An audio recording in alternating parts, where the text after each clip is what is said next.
হে নাৰায়ণ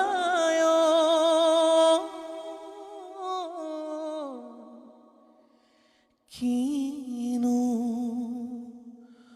অবতাৰ ভিন্ন আলাপলৈ প্ৰত্যেকজন দৰ্শকক স্বাগতম জনাইছো আৰু এই অনুষ্ঠানৰ জৰিয়তে প্ৰত্যেক দিনাই আমি এজন বিশিষ্ট অতিথিক আমন্ত্ৰণ জনাও আৰু আজিও মোৰ অনুষ্ঠানত এজন বিশেষ ব্যক্তি উপস্থিত আছে আৰু প্ৰথমে তেওঁক আমি চিনাকি কৰি দিব বিচাৰিছো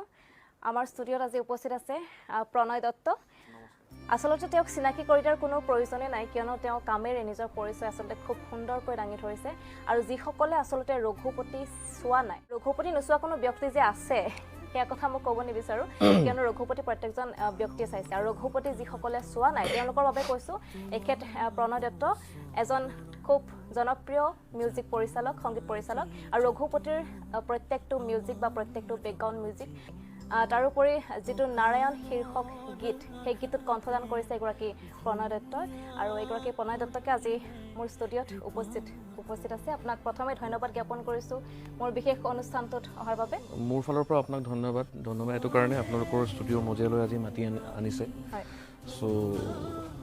হেতু কাৰণে বহুত বেছি ধন্যবাদ যেহেতু মই আপোনাৰ পৰিচয়টো দিলোৱে আৰু দৰ্শকসকলে আপোনাৰ পৰিচয়টো খুব ভালকৈ জানে আপুনি আপোনাৰ পৰিচয়টো কি বুলি দি ভাল পাব পৰিচয়টো আৰু এতিয়া মানুহে যেনেকৈ আদৰি লৈছে হয়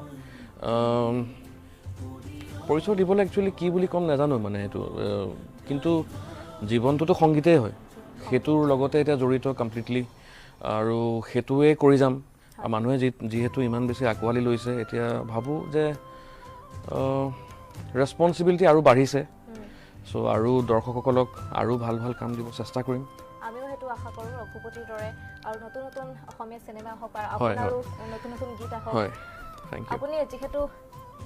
গীতৰ লগত আপুনি ইমান সম্পৰ্ক নাই নেকি আপোনাৰ গীত আপুনি কণ্ঠদান নকৰে প্ৰায় দেখালে মানে ৰঘুপতিৰ গীততে মই গম পালো যে আপুনি গীতো গায় তাৰ পূৰ্বে কিন্তু আপোনাক জনপ্ৰিয় এজন সংগীত পৰিচালক বুলি জানিছিল হয় একচুৱেলি গান গাইছিলো গান একেবাৰে সৰুৰ পৰাই গানে গাইছিলো হয় ক্লাছ ধৰক মই ক্লাছ 2ৰ পৰা গান শিকিছো মিউজিক স্কুললৈ গৈছিলো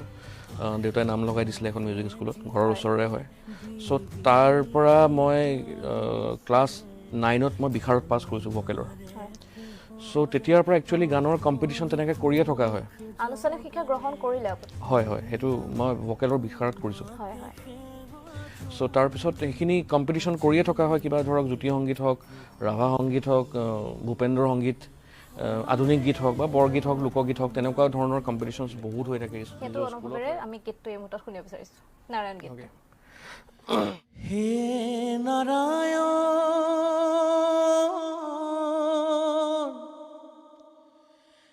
হে নাৰায়ণ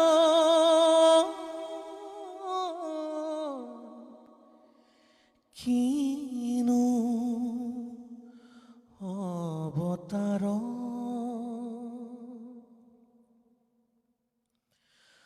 প্ৰাণৰ কাতৰ তোমাৰ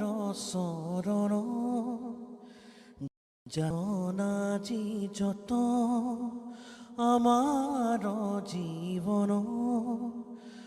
অকালৰ আঘাতে ঘূণীয়া কৰিলে কৃপা কৰা প্ৰভু শৰণে ললো আমি কৰুণাময় তুমি